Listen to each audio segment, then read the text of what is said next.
Madame, Monsieur, bonjour et merci de nous suivre sur RTI 1. Tout d'abord, l'actualité en Côte d'Ivoire avec l'élaboration d'une stratégie de mobilisation des recettes non fiscales, et cela dans le cadre du plan stratégique de développement 2021-2025 du Trésor public. Les comptables ont participé récemment à une rencontre.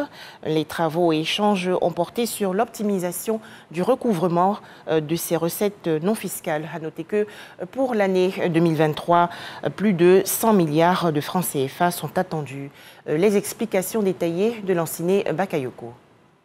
Cette campagne vise avant tout à rappeler aux comptables publics, acteurs de premier plan en matière de recouvrement des recettes, l'impérieuse nécessité de renforcer la mobilisation des ressources domestiques. Nous avons diverses sources de recettes.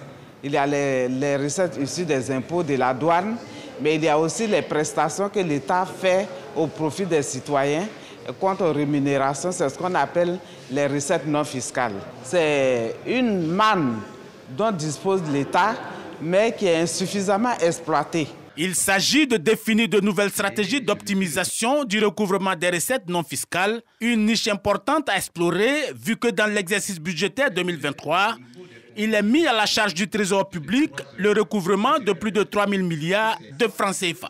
Il est question d'amener les comptables publics à s'impliquer vraiment dans le recouvrement, de sorte que tout ce qui est de notre compétence rentre dans le champ d'action et qu'on recouvre effectivement ce qui est mis à notre charge. Dans le projet de budget de l'État 2023, qui sera soumis au Parlement courant novembre-décembre prochain, il est attendu du Trésor public, notamment sur le compartiment des recettes non fiscales, un peu plus de 100 milliards de francs CFA.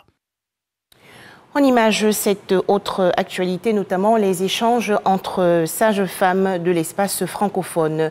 C'était le 24 octobre dernier, lors de la 3e rencontre de la Fédération des associations de sages-femmes de l'Afrique francophone.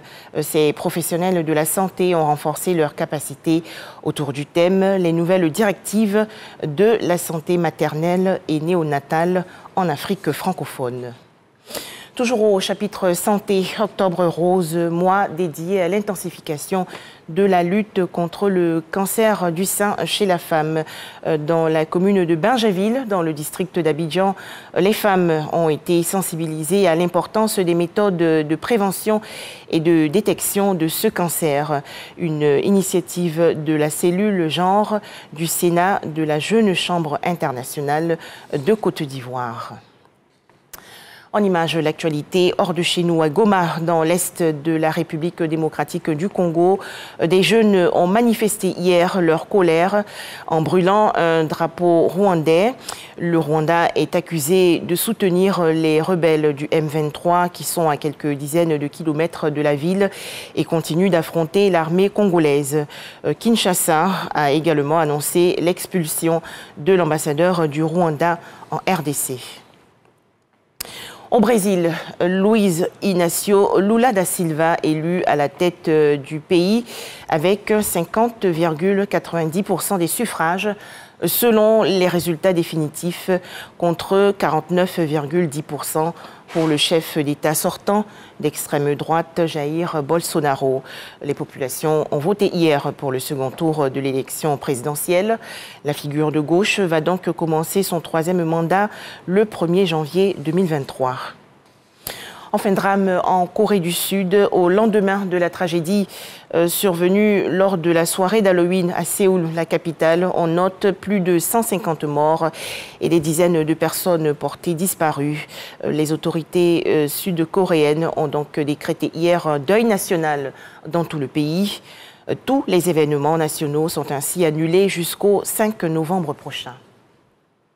Voilà, merci de nous avoir suivis à 13 h. D'autres informations sur RTI 1.